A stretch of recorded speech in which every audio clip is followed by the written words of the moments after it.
What is going on, everyone? Welcome back to the channel. Boy, oh boy, do I have an interesting story to share with you today. And we're going to get right into it as soon as you're done smashing that thumbs up button. So today, we're going to be speaking about Ken Griffin, and specifically, we'll be talking about how Ken Griffin is now going after the IRS. Not just the IRS, but also the Department of Treasury. Well, why would he do this, you ask?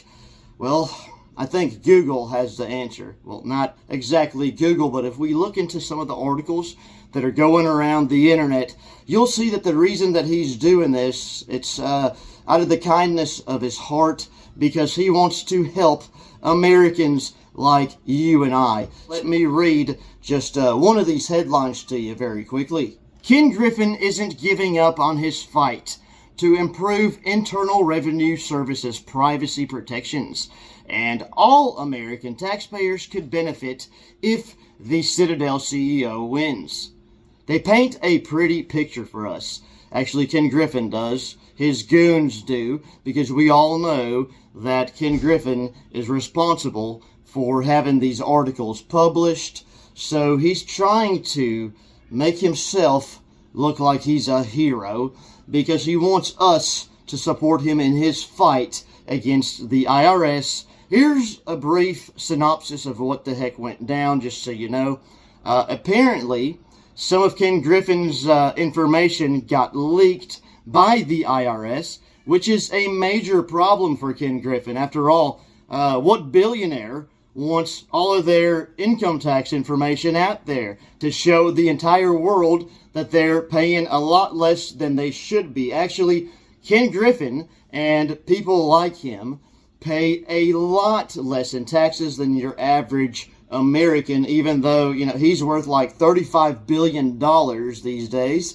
That's crazy that he's making that kind of money, but what's even more crazy is just how little, if at all, he pays in income taxes. So I don't know how much you pay, but billionaires like Ken Griffin often avoid paying income taxes. As a matter of fact, they use their wealth in order to influence policy. That is exactly how Ken Griffin is able to lower his income tax rates and sometimes go even years without paying any taxes at all. Long story short, Ken Griffin is suing the IRS for unlawful disclosure of his tax information. Now, why would he be worried about the IRS disclosing his tax information? Well, because they don't want you to know the truth. Ken Griffin doesn't want you to know the truth. And like I just mentioned, Ken Griffin is able to use his wealth, his money, the same money that he's avoiding paying in taxes, to influence policy, tax policies to be specific, in order for him to be able to continue doing so. So how exactly is Ken Griffin able to influence tax policy with his wealth or his money?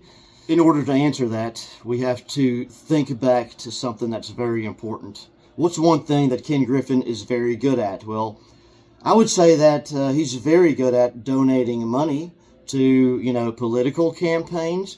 Well, Griffin is one of the top Republican donors in this country.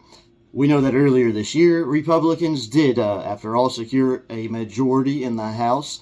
So, Ken Griffin being the top Republican donor, I think now we're all beginning to connect the dots. This is exactly how Ken Griffin is able to influence policy. So, Republicans have been all over the IRS's ass. Sounds kind of funny when I say it, but, you know, whatever. They've been all over the IRS's ass, had to say it again, because of these data breaches, okay? Because Ken Griffin isn't happy, so now they have to make him happy. He gave them a lot of money, what they would consider to be a lot of money. So yeah, they owe his ass now, and now he owns their asses. So now they're going to do whatever the heck he tells them to do, whatever he wants them to do. And that's how billionaire Ken Griffin controls this country. Anyhow, don't take it from me. Let me just read you a little bit of this article that's written by somebody that's not associated with Ken Griffin. So, Republican members of Congress have repeatedly criticized the IRS over what they allege was a data breach, and they have vowed investigations. The Treasury Inspector General for the Tax Administration and Justice Department said that they are investigating the tax record disclosures. The IRS did not immediately respond to a request for comment on this suit.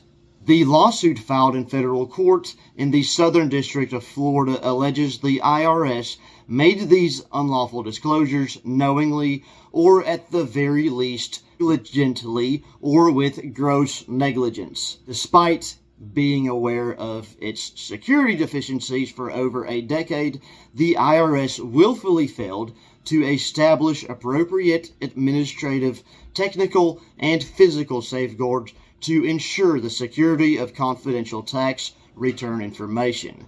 Griffin, who Forbes estimates is worth around $34 billion, is seeking $1,000 for each act of unauthorized disclosure, citing a specific IRS statute, as well as unspecified legal damages, and that taxpayers pay his legal costs.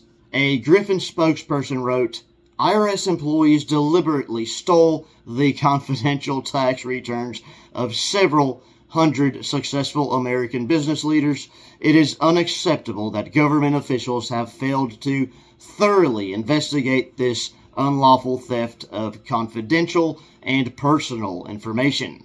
Americans expect our government to uphold the laws of our nation when it comes to our private and personal information, whether it be tax returns or healthcare records. So I love how, in his lawsuit, he's alleging that, something's been stolen from him, because just as well as I that he's stolen so much from each and every one of us. So actually, I think this is funny.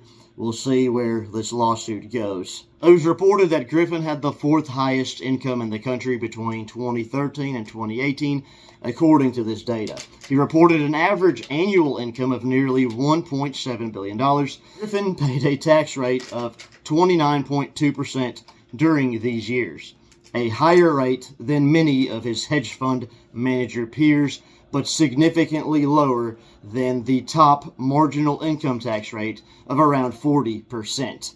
Even though our system is designed to tax the rich at higher rates than everyone else, it doesn't work that way for those at the apex of the income period. On average, they pay far lower tax rates than the merely affluent do. In response to that article, a spokesperson for Griffin said that the tax rates in the IRS data significantly understate what Griffin actually pays, because the rates were lowered by charitable contributions and do not reflect local and state taxes. Griffin pays foreign taxes, which aren't included in IRS calculations of effective tax rate. Another thing that this article reveals to us is just exactly how much Griffin stands to gain from his battle with the IRS. So let's read that real quick.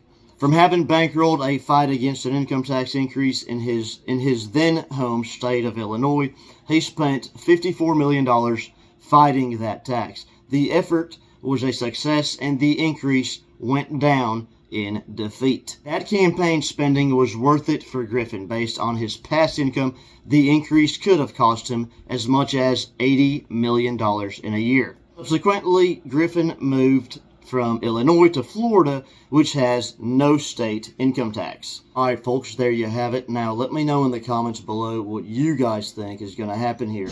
Is Ken Griffin going to be able to weasel his way into defeating the IRS? Or is he just wasting his time and his money? Let me know what you guys think, and I'll see you in the next video. By the way, I have to remind you, if you haven't smashed that thumbs up button yet, go ahead and do so. If you're not a sub yet, what in the heck are you waiting for? Go ahead and do that now so you never miss another story just like this one.